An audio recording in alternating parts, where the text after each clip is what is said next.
Coming to you straight from Fremont, California, this is the Fremont Podcast, dedicated to telling the stories of the past and present of the people and places of the city of Fremont, one conversation at a time. Now, here's your host, Ricky B. Hello, Fremont. You're listening to episode number 43 of the Fremont Podcast. Thank you so much for joining me today. It is World Podcast Day today on the date that this airs, and the Fremont Podcast would not be possible without you listening and without you sharing. You are a great audience, so thank you so much for making this podcast possible. If you can, share it with a friend so other people can listen to it as well.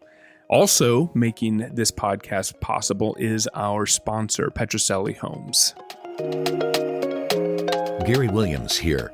Some friends of mine are making a difference in the community, and one of the ways they're doing that is helping to sponsor this podcast.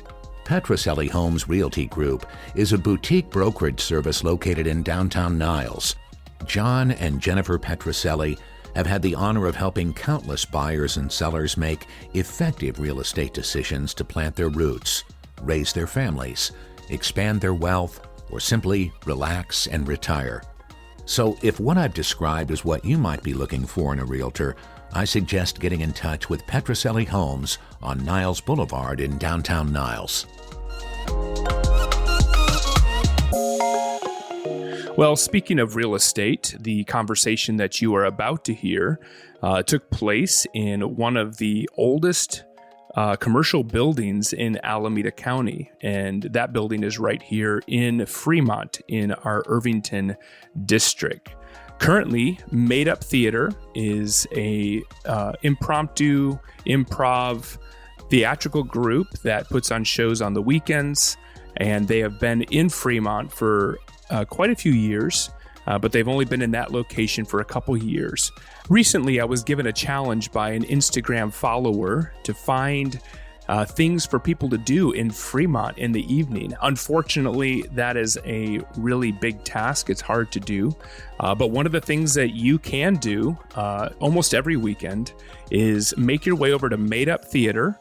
And Sean, who I interview in this conversation, is one of the owners that has helped put Made Up Theater together so that we can enjoy some hilarity, some good theater from people who love it and from people who are right here in the city of Fremont. So here is my conversation with Sean, one of the owners of Made Up Theater. Well, I am sitting on a stage in one of the 5 districts of Fremont. I'm in Irvington right now, and we are on the corner of, I guess, what would be considered downtown Irvington at the Made Up Theater, or Made Up Theater. But I'm with Sean. He is one of the 3 current owners of Made Up Theater, and we are recording right now on the stage. So, Sean, thanks for joining me today. Yeah, thank you for having me. Yeah, thanks. Fremont has a podcast. Yeah. Hell yeah. Who would have known? Yeah. So we're here. I lived in Irvington when I first moved here. I've lived here for 8 years, and I lived down the street here actually for I think 5 of those years. Mm-hmm. And I could walk here. We'd walk to the market that was here on Sundays. And then there was at the time though, it was, what was it? Broadway West. Broadway West. So if you're familiar with Irvington, it's like the main corner in Irvington. You turn the corner and there's a number of things there. There's a big red brick building. Yeah. The 5 corners. The 5 corners. It's a 5-corner intersection because there's literally 5 corners here, which makes driving here a little bit tricky sometimes. But there's a lot of illegal U-turns. Oh, totally. Sure. Yeah. So the Made Up Theater is right here on the corner. It's in the upstairs, the second floor of the of that red brick building. So that's where we are right now. So Sean, how long have you lived in Fremont? Pretty much my whole life. So I was born in '86 at Washington Hospital. Okay.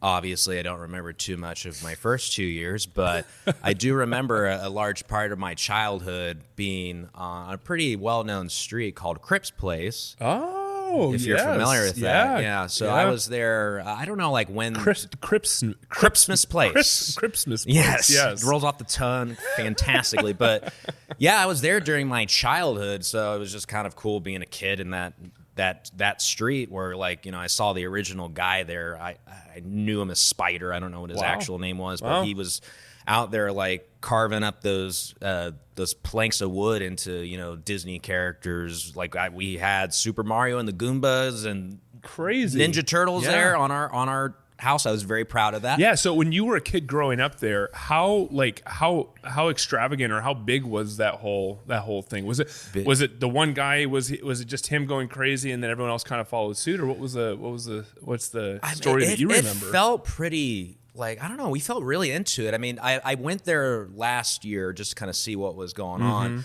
It felt like Crips Place wasn't 100% participating in it, but other adjacent streets were kind of almost trying a to jump bit more. in. So it's less Cripsmas Place and more of that neighborhood. Yeah, right. But at the time, you know, I remember news places coming around and covering it. There was Santa Claus at the end of the street handing out little small candy canes. So it felt like, you know, a fun community, you know, time, you know, back in the early 90s. Yeah, and you lived on that street or in that area most of your childhood or all your childhood? Most. So my parents got divorced, and then, you know, both of them still stuck around in Fremont. And I went to Oliveras Elementary School. And the problem is I'm a very socially anxious child, and I had a hard time making friends. But in elementary school, it's easier because it's just like, I just sat at a lunch table. I didn't talk to these kids for a few weeks, and then they just said, hey, you sit here every day. I guess we're friends. And I'm like, okay. But that doesn't translate because I moved to the Glenmore neighborhood, and then I based on where I was, all of my friends went to Thornton, and I went to Centerville. Okay. And I knew nobody there. And I was like, oh, this is a terrible time to start making friends. So throughout that whole time being in Centerville, I had trouble making any friends. And I had like a routine at lunch. Like I just focused on my studies, and at lunchtime, the most anxious time when everybody's not in classes. Exactly. I had a routine every single day, and I followed it. And I went to the cafeteria. I bought a chicken sandwich. Okay. And about 2 bags of Reese's Pieces. Okay. And I opened the bags of Reese's Pieces, stuck them both in my pocket, and just went around, eating my sandwich, reaching in my pocket, pulling out a handful of Reese's Pieces. And I just kind of walked around that area trying to avoid going to places I had been before. Wow. And being very self-conscious about that. I was a very self-conscious child, which, you know, will at some point lead us to improv and how that helped me kind of burst out of my shell. I can't wait. That's awesome. Yeah. And then, you know, I went to Washington. Washington was a little bit easier. One of my close friends who I met, you know, I was out collecting ants one day, and he just came over and said, hey, do you need help? And I said, yes. So we didn't talk to each other all day. Wait, hold on. Collecting ants? Yeah. So, like, I went to, I forgot what they're called, those stores that just sold science stuff. Oh, yeah. I forgot what it's called. Right. But I got an ant farm, and I went out, and I tried to just collect ants. I didn't collect any that day. Neither did this guy named Dan, who eventually became my best friend. I'm actually going to supposedly officiate his wedding in November. Wow, that's cool. And so that was easier. I think my first foray into, like, you know, comedy in a sense, in like a more public level was I joined the journalism team, and my first project was to do a top 10 list of just why the counselors were late doing scheduling changes. And I didn't know about this. They just gave it to me. I was like, okay. And I don't have the article here, but it was like, I read it, I was like, it's kind of cringe to look back at it, but I thought it was funny at the time. But my teacher thought it was fine too, and everybody signed off on it, and then we had to retract it because the counselors didn't like it. So of course they wouldn't. Yeah, and like a funny story is back in, I don't know, maybe 2015 or 16, people came to our theater at our old venue, and they were students at Washington, and I think they interviewed us a little bit about what we were doing. Okay. And I said, I actually, I used to be on the journalism team, and I wrote an article that got retracted. And they said, wait, that's you? And I was like, yeah. And the top 10 list? Oh, yeah, they show us that to show you what not to do in journalism. Oh, that is awesome. Wow. I took a picture with them. So somehow it got archived, and it's been used in the histories of... I think to, like, show, check your facts or something. Okay. But it was satire. It wasn't meant to check facts. It was just meant to be funny. But one thing that made me happy, though, is back in Washington... I was just like going to my locker, and this girl next to me opened her locker, and I saw inside her locker my article. It was just taped up on the side. Really? And I was like, oh, that makes me feel good. Oh, totally. Of course. Yeah, that's awesome. Yeah, it was kind of like a nice validating moment for me. Yeah. So I know I want to jump into this, but I'm just curious. At what point was there any time in high school that you actually were involved in theater, or was there at what point did that kind of become kind of a leaning for you? I took one in junior high, but it was one of those things where I didn't sign up for it, but they just assign you, and you're like, oh, crud. And I just took it, and I didn't learn like a lot. It was just a junior high level acting class. And then high school I didn't. But then after high school, me and my friend Dan, who I mentioned, we were like, hey, let's take an acting class at Ohlone, because we ended up going to Ohlone Community College. Okay. And we took an acting class there, and the first thing they have you do is monologues. And I chose the monologue from Taxi Driver just because I'm bad at memorizing, so I kept it short and sweet. And that's awesome. Yeah. So, but the introduction into improv was my teacher, pretty early on had to take like a 2-week, like health leave, and then the teacher in improvisation there substituted, and he used improv to improve our monologues. So one exercise, like first he just has you do the monologue, and I did it and it was bad because I wasn't good at acting yet. And then at that point he was like, okay, let's do some work on it. So the Taxi Driver monologue is like the you talking to me, like he's mad and he's kind of like, looking at himself in the mirror, trying to like get into the spirit of like, what he's about to do, the unhinged anti-hero. Yeah. And then he said, okay, I want all the students in this class like circle around Sean and just throw insults at him. And he did that. And it was just like, look, it was like just watching all these people just kind of like flood me, and it was claustrophobic, and they just threw insults at me. Wow. And he said, okay, stop. And he was like, okay, now I want you to go walk around. And he scattered them all around the room and just said, okay, walk up to each of these groups, and now you have a gun. Now you have the power, the status. And it kind of like allowed me to kind of get into more of a character at that point. Huh. And then he had me do the monologue to conclude, and I did it a lot better because now I was actually in character. Wow. And it was through improv, That's awesome. Yeah, and then I loved it so much, and then he said, hey, I'm teaching a class here, so come try it out. And then I enrolled in it, and then, from there, just kind of getting into the spirit of, like I was very internalized as a child, and to get into like more outwardness, this was the way to do it, because improv is all about, being okay making mistakes and accepting, as well as adding on, and there's a lot of benefits to be had. And then from there it kind of snowballed, and I eventually worked down at Comedy Sports in San Jose for 3 or 4 years, just kind of getting my feet wet and learning more about it and just getting stage time. And then, it eventually led to the creation of Made Up Theater when I met Bobby, Ben, and Dustin, who were the original co-founders of Made Up Theater. We met there. We're like, okay, at the place down in San Jose? Comedy Sports. And we were like, at a point we wanted to kind of branch out and do our own thing and just be different. And we had the name Made Up Theater for a while. We originally were called 5 Play. Okay. Which was just our group name, where we do improvise. We did a lot of stuff. Our what? That's great. That's a great name. I love it. I mean, it's called 5 Play because there was also Dustin's brother Steve. So there was 5 of us, and it was just like, we're 5 and we play. Yeah. There's another joke in there, but I won't say it. It's a little bit more adult, but I'll tell you afterwards. But anyway. Yeah, we eventually, like, when we branched off, we kind of did shows at, like, at Ohlone, at Las Positas, Lincoln High School. So you guys, as a kind of like a troupe, did your own shows. You kind of went around to different places and did some stuff. Yeah, we mostly focused on branding us as 5 Play, but then at a point we started to, lean into Made Up Theater as our name, because we improvise, we make it up, so we're Made Up Theater, and we needed a venue. Obviously. About what year was this? So you guys met down in San Jose, and then you guys started doing what became like the actual business of Made Up Theater. When did 5 Play start traveling and all that stuff? Well, we met 2000. Like, I joined Comedy Sports 2005, 6. So we all kind of met around that time. Okay. Some of us a little earlier than me. I think I was like the later edition. And then around 2008, 9 is when we started to branch off, and then 2010 in the summer is when we officially became a business as Made Up Theater.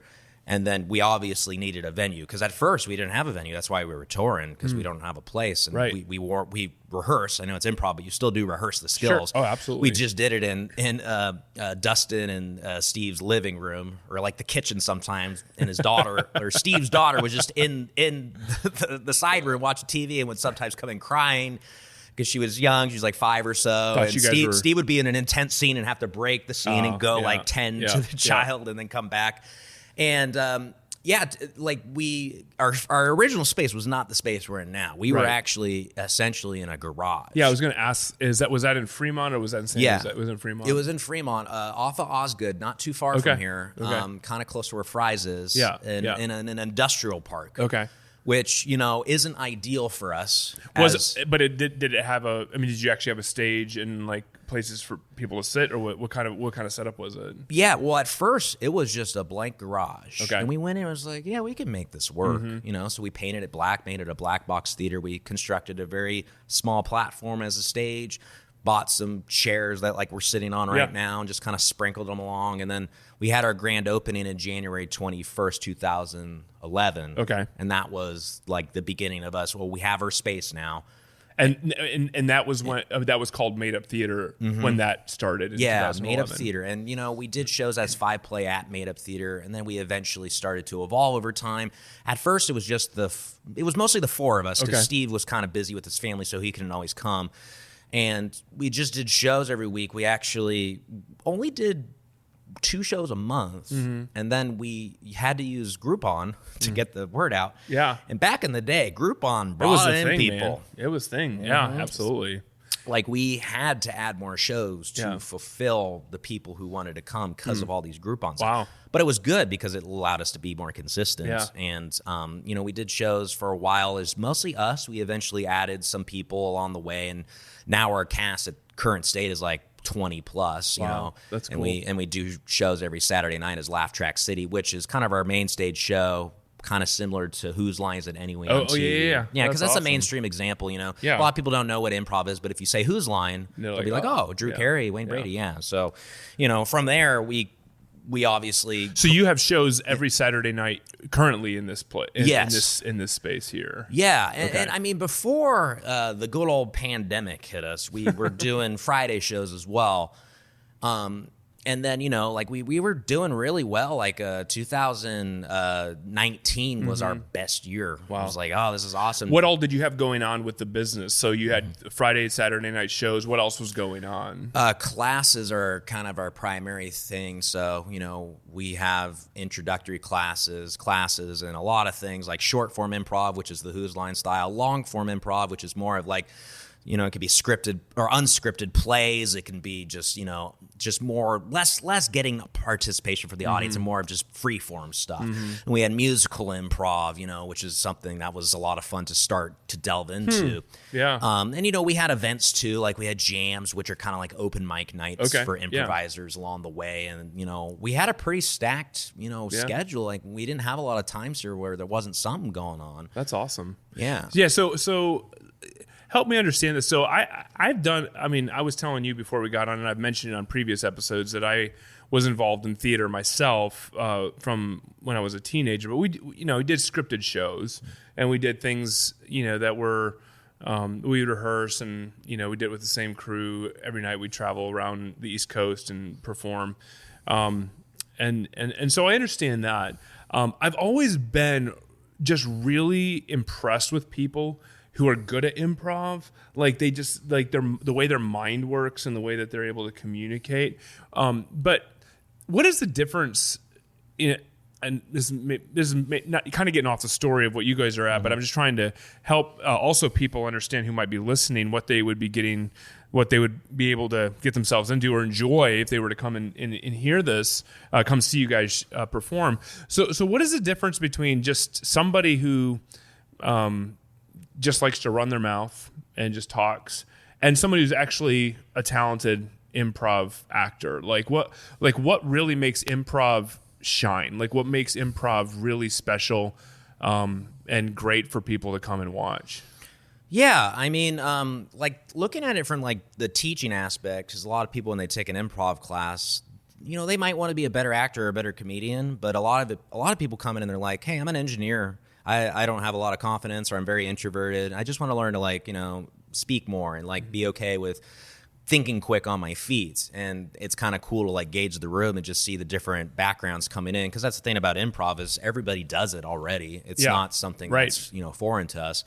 And, the skills that we teach, especially on day one, because everybody doesn't know what the heck's going to happen. Right. You don't know what's going to happen in an improv class. If you take a guitar class, you know what's going to happen. You're going to play around with the guitar strings. In improv, what are you going to do? And it's super easy and approachable. Just hey, we just play kids games almost. That's awesome. As adults, right.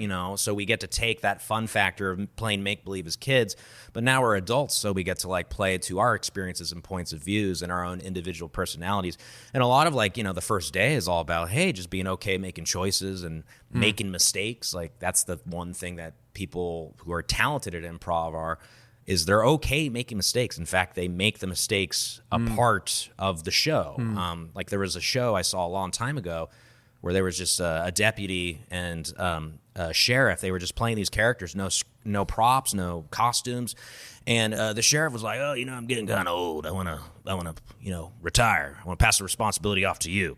And he reached down by his waist, kind of where his holster would be, and said, I want you to have this. And since it's all improvised and no props, the deputy said, oh, you're giving me your badge?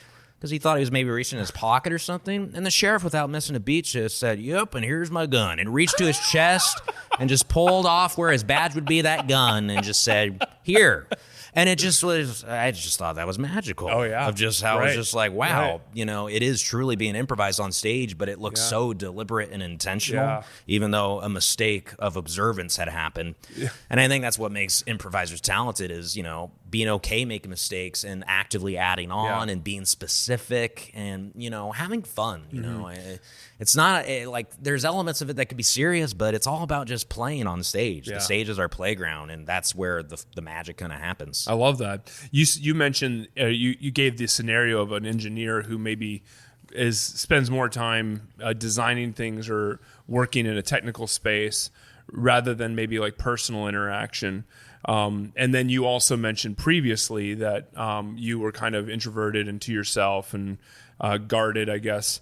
But you made the comment that improv kind of helps you turn a corner when it came to not being as much of an introvert. So tell me a little bit about that. How did improv help you personally, and how have you seen it help other people that you worked with? Yeah, so I mean, when I started taking it in college, I think what started to get me out of my shell was, the simplicity of it. At first, it was so simple, but we think it's going to be like rocket scientists, and it's just no, it's I think the thing that made me open up the most was we enforce acceptance. Mm-hmm. So there's a phrase in improv called yes and. Okay, it's saying yes to if you say to me in an improvised scene hey, order up, I got a double latte for Jim. Then I am accepting that. I am Jim. You're giving me a double latte. You're probably a barista, and I actively add on to that with a line. And I reach out and say, hey, thanks. Tony, I've been coming here for years. You make the best latte. So that line is reinforcing what you've established with your line, treating it as a gift and adding on to it. Now he's Tony, and you've and I'm Jim. Given him some longevity to his career. Yeah, exactly. Yeah. Right now he knows a little bit about himself. Right. And that's the thing about improv is the acceptance thing. I think some people, when we're teens, we get into the phase of saying no, because kids, they're great improvisers. They're if you have kids, they're great at playing make believe, and generally they'll accept choices and use them. And then when we become teens, we get kind of shut off, and we have to kind of recapture our childhood sense of play and imagination. And, again, through the lens of an adult now. And, just the idea of just someone, I always tell people in improv classes, this is the place where you get to come and people will say yes to you. And that feels kind of good, right? Yeah, and right. It's something that opened me up and made me feel validated, because I thought anything I thought or said was wrong. Even though it's you judge yourself, right. and right. you're afraid people will judge you, and that keeps you bottled in because you think that you don't have anything to contribute, even though simple contribution is what improv's about. You're not coming out with an entire script out of your mouth. It's just a simple line that just kind of adds on to what we're creating. That's awesome. That's Yeah. really cool. Do you find that well, I was thinking about what you were saying as far as improv and how it brings people out, and I think it even sounds like as you were talking about yourself, it sounds like improv became some kind of like a journey of healing or a journey of like of re-identification, I guess, in some sense, which is really, really cool. But also one of the things about theater I find is that there are certain built-in parameters to the space that you're in. So you've got like a designated stage. I mean, they talk about the fourth wall, right? Mm-hmm. So you got the fourth wall, which is the wall that the audience is sitting on the other side of, and so that can be that's some comedians are really good at breaking that fourth wall or using that.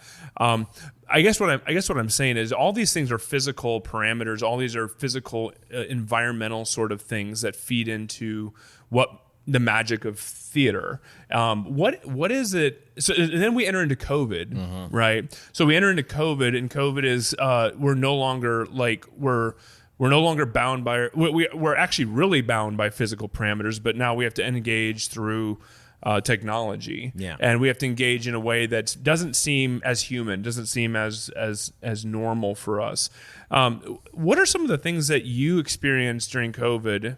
And I'm so glad that you guys are still here. I mean, you guys were here just before COVID, and you're still here. You're back. So, but during that time, as you tried to, be innovative and try to figure out how to keep things rolling, what were some of your experiences, and what did you learn from that? Yeah, I mean, well, it's just weird thinking of when it all started, because like the week before we did lockdown, we had a show here, and it was actually 5-play. We were able to get the gang back in and do kind of an original show, and then the lockdown started to roll in, and we're like, oh man, and we at first like we all thought it was like, oh, it'll be a few weeks, and it's just like whatever, we'll just postpone stuff, and then it just started to like add on. It was just like, okay, this is indefinite. We're gonna have to cancel shows, classes. And at first there was an element of just being in stasis, not knowing what to do, and just like hopefully waiting for it all to blow over. And then it just became clear. And then at a point, it's just like, because we're roommates, Bobby, Ben, and myself, who are the owners here, we're roommates. So we were able to talk and be like, we got to do something. Like we need to adapt because this isn't going away for a while. So the first thing we wanted to do was shows, because people were messaging us and saying, hey, are you going to do an online show? And a lot of improv groups, because they live separately, were doing Zoom shows, which, Zoom shows can be, sometimes a little tricky to pull off. I've seen really great Zoom shows done because they try to burst through the restrictions that Zoom, does, the disconnected. We're just Brady Bunch on screen, But, when we've wanted to lean into, hey, we're together, let's just improvise in our living room. So we set a date, and I had a little experience with like streaming stuff, so I was like, okay, I can get the program together, and we just pushed our couch like up against the wall, got some lighting, and I just used my little webcam, a Logitech webcam at first, and we did our first show in April of 2020, and it was just us three improvising together in a very it's so funny if you go back and watch it. We didn't know what to do. Like when the lights were on and people saw us for the first time, Bobby, who's like usually a very energetic host. He's like the most energetic host. Like I won't scream into the microphone as he does. But the way it starts is just him on screen. He goes, hello, because he's just so out of his element, because we're like, we don't have to technically project a lot because it's just a microphone in front of us. And also we're living above our landlord, so we're not trying to disturb him necessarily. And then we just did like a 45-minute show together. But we had, people bought like pay what you want tickets, and we had like 200 people watch us. That's amazing. Wow, maybe so more. Cool. That's like the count we saw in there, but people were watching maybe with people in their house. So, it could have been close to 1,000. Who knows? Wow.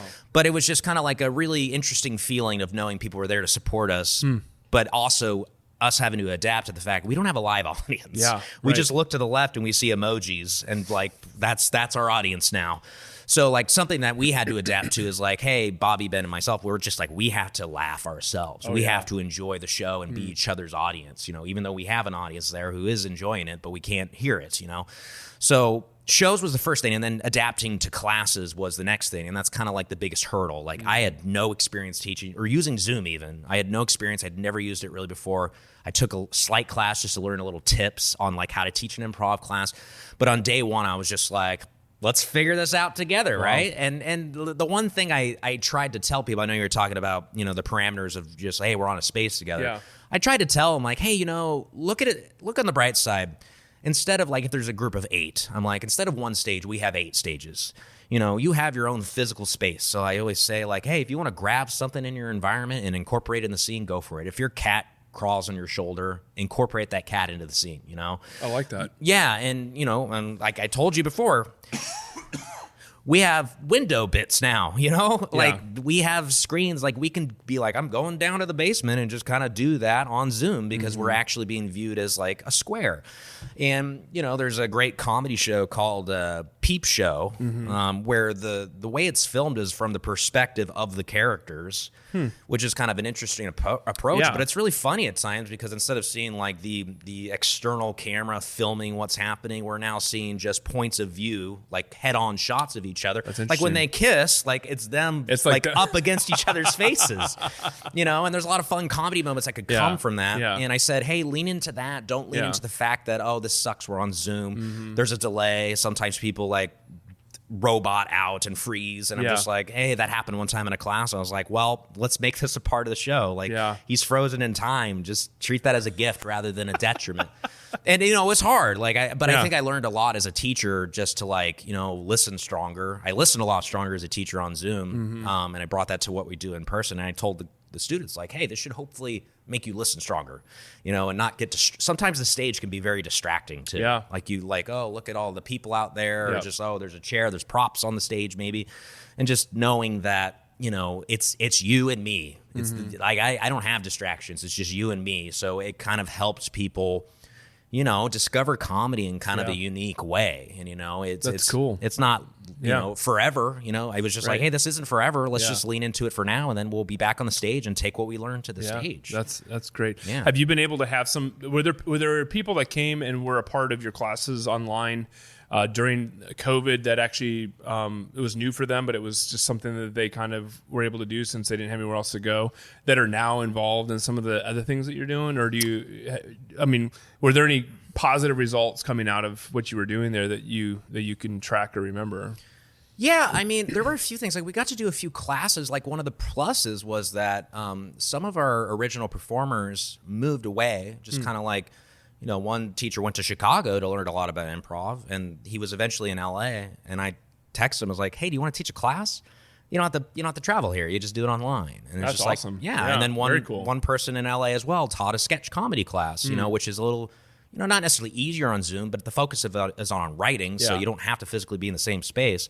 So I think there were benefits, and, you know, we did have some students who ended up following us here after, you know, in-person classes resume. And but the cool thing too is also you reach people. Like we had people from Canada coming to our classes, you know, and people watching our shows online. Some people watched us from like, I don't know, Puerto Rico and just like places across the world. That's awesome. So that is a benefit, is now even like our business was, you know, it's a benefit, but also, you know, a challenge too, is our business was so localized to the Bay Area. But then when we're online, well, technically it opens up more people to view us, but it also, you know, Netflix and Disney Plus are our competitors now, you know? Exactly. Which is a challenge. And, you know, I think we met it as best we could. And, you know, returning also proved challenges because, you know, obviously July 2021. So we were doing online for almost a year and a half. Wow. And then coming back, it's like, you know, we have to like, you know, work with the parameters now, you know, and just kind of like adapt to this new world still. And, you know, it's still evolving and still changing. Yeah.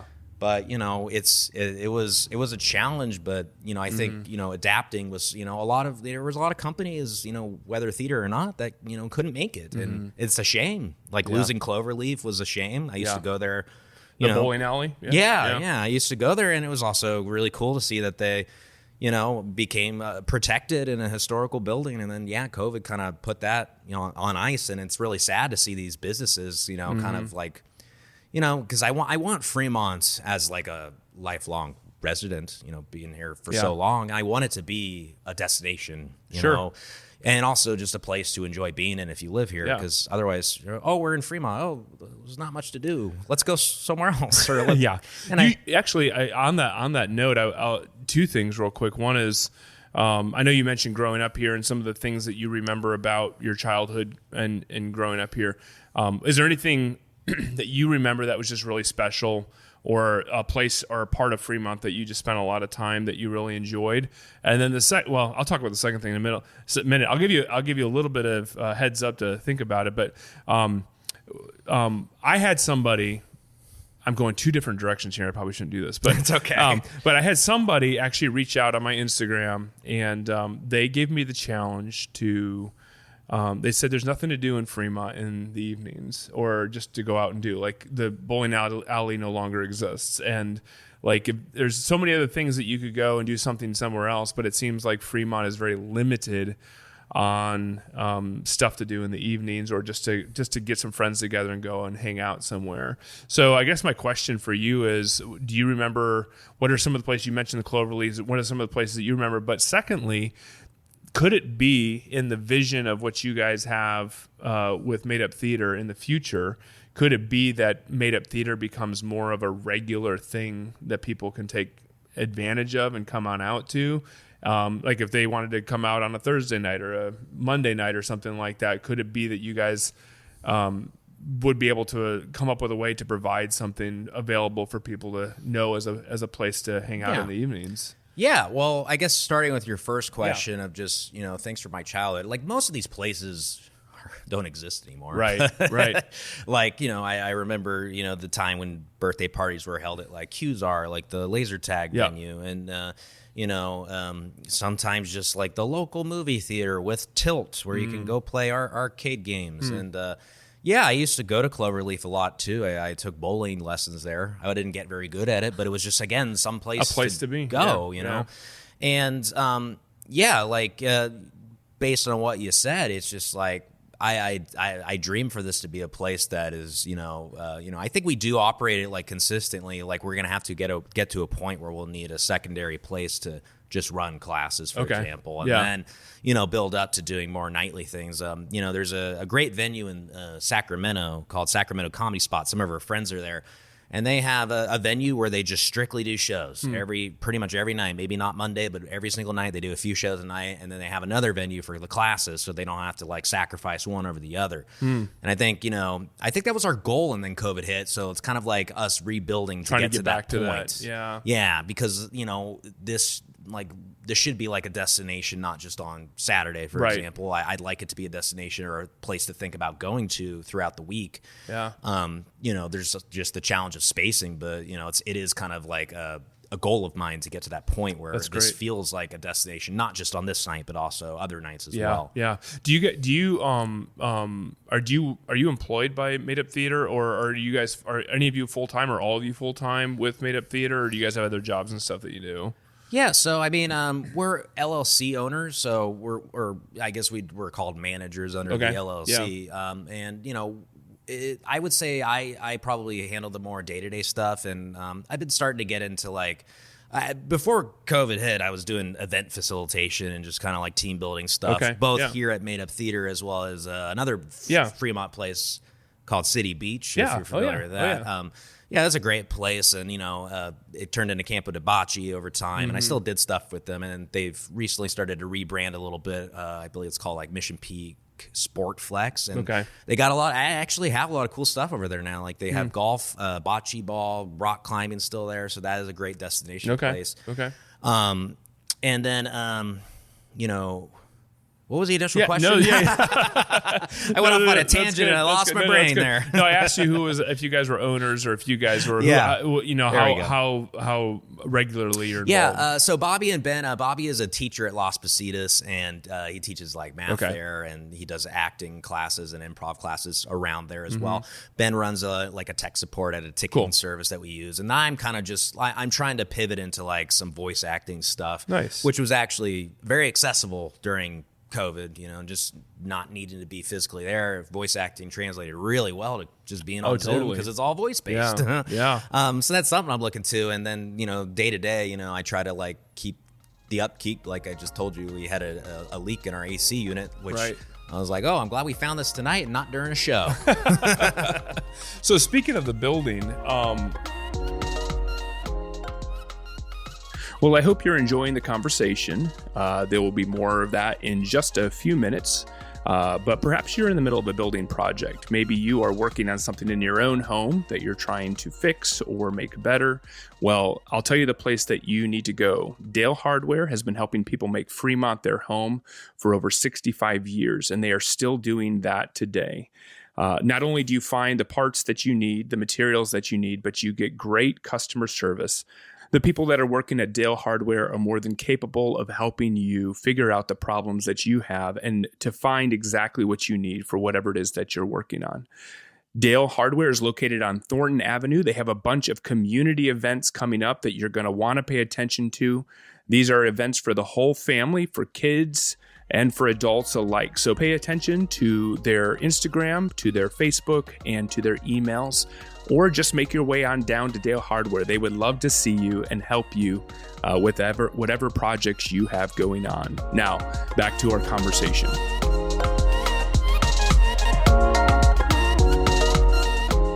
This is really cool. Like, I think just hearing your story and hearing the vision for what you guys have here at Made Up Theater, I think that's compelling enough to bring somebody out here to enjoy one of your shows. But this building is cool. At the very beginning, I mentioned the location, the red brick building. How old is the building? As far as I know, 1876. Wow. So, based on what I have heard and researched, it's considered the oldest, if not the oldest, commercial buildings in Fremont. Huh. Like, there's a picture of it where there's just cowboys just standing outside. Wow. And yeah, it's a very cool building. There's a lot of history backstage, signatures that are projected by plexiglass dating back to like late 1800s. In the building. There's signatures that are back there that dated back that far. Wow. It's protected and it's got plexiglass. There's, some people just did math on the wall, or some people wrote their signatures. There's like a band that wrote their signatures. Wow. And this place, has been like a textile place. I think it's been a club. It's been, a place where thespians came to perform as well. So there's a lot of just unique history, and it's cool to like I actually, when Broadway West was here, I actually came to one of their first shows, and I didn't know it. I looked at their season, and it was like, oh, Jekyll and Hyde, I saw that, and then I looked them up, was like, oh, that was like their first season. And then I, coincidentally came to their last show because Paula reached out. Paula was one of the owners or partners here. Actually, she reached out to us and said, hey, we're retiring. Do you want to come here and just take over? Wow. And we're like, yeah. And we're in a warehouse, and also BART had just been installed, so BART literally went directly behind our theater. It wasn't a huge disturbance, but at that point we're like, it matters. It's time to take a step out of our comfort zone again and get a more like a theater, an actual theater. Yeah. And you look at the theater chairs that we have, like that was another quest. We actually got a call one day from Aloni. So we have theater chairs here, and they were from Aloni originally at a study hall. Okay. And a guy from the theater department called Bobby, because Bobby used to work at the theater department at Aloni or be involved with it, and said, hey, we have these chairs. They're kind of like theater chairs. Do you want them? And they were just like, for free? Yeah, for free. You have to get them today, though, because this place is getting bulldozed tomorrow. Wow. And we were like, it's like, I don't know, 11 in the morning. We're like, well, crap. So we were just like, let's get 2 U-Hauls and we'll send out the Batman signal to everybody in our cast and just try to get as many people. And we managed to get, they look comfortable. Yeah, they are. And they have little tables, too, that you can pull out. And it was like a journey that was, a month. Like, we had to get this place ready pretty much within a month time in preparation for our grand opening. And, it took time painting the walls, being here pretty much all day, or for Bobby and Ben after work, they came here and just like, we were just like assembling very grassroots, trying to just do it ourselves. And, I remember like the night before our ribbon cutting, I was just in here at 3 a.m. painting this stage wall because I had unfortunately bought paint from Walmart, and it was the paint that wasn't a one coat. So I had to paint it.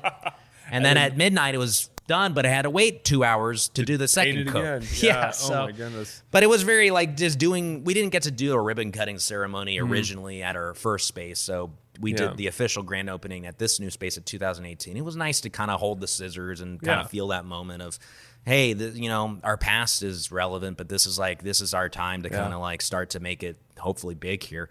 And it's obviously been a challenge over time, but I think, like the passion of, this place and, trying to keep alive, not just entertainment or, the classes, but it's just, there's a sense of escapism here. Absolutely. Like when we come here, like hopefully like during quarantine times too, like we had a family that watched us every single week and just said, we look forward to this every week in this hellscape that is COVID. And just like knowing that people like look forward to this. That's something that made me feel humble and just like, hey, we're doing something right. Even though we're so secluded and isolated, we still had people who wanted to connect with us, which is, very humbling and that's awesome. Very comforting as well. Wow, that's really great. So if someone signs up or someone gets a ticket to come out on a Saturday night, what can they expect? I mean, you guys start things at about 7 or 8 o'clock, and then like what kind of things would they expect to see in a show? Yeah, our show is currently 8 o'clock on Saturday nights. It's called Laugh Track City. We have select shows that show up every so often, but that's a consistent show. And that's the show I tell people, hey, try this one out first because it's very similar to Whose Line Is It Anyway, which again is that mainstream, appeal. Yeah. And people know Whose Line.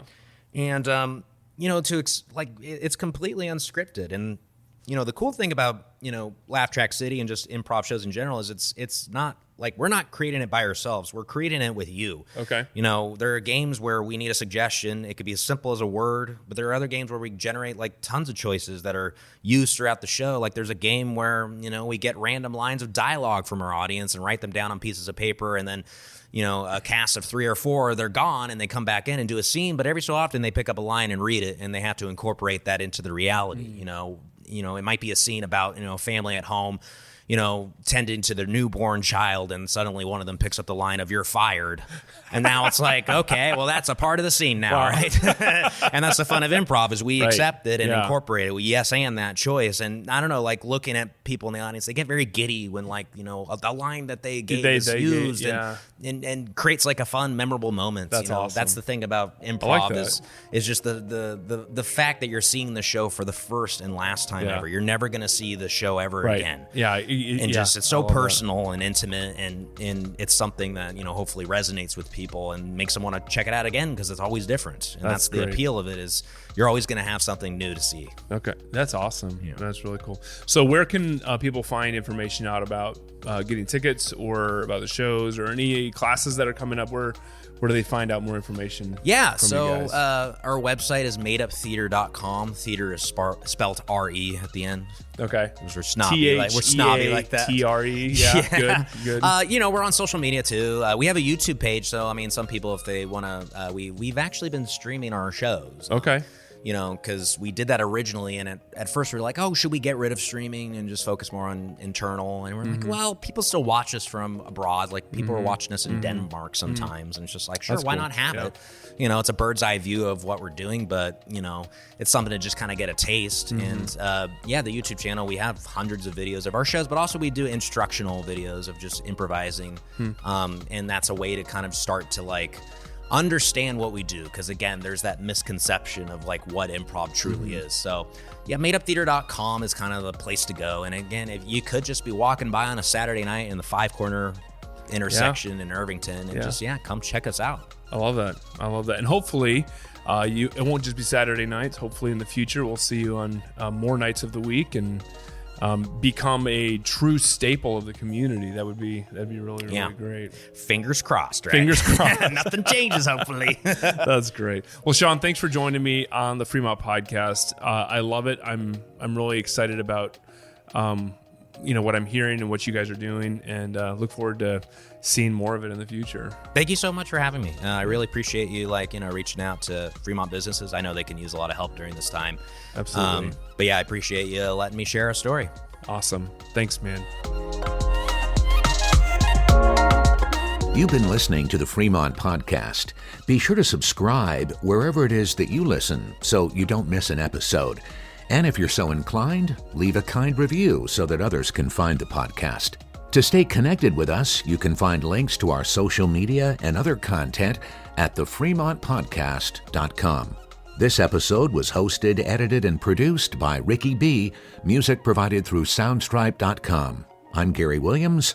Join us next week on the Fremont Podcast. Muggins Media.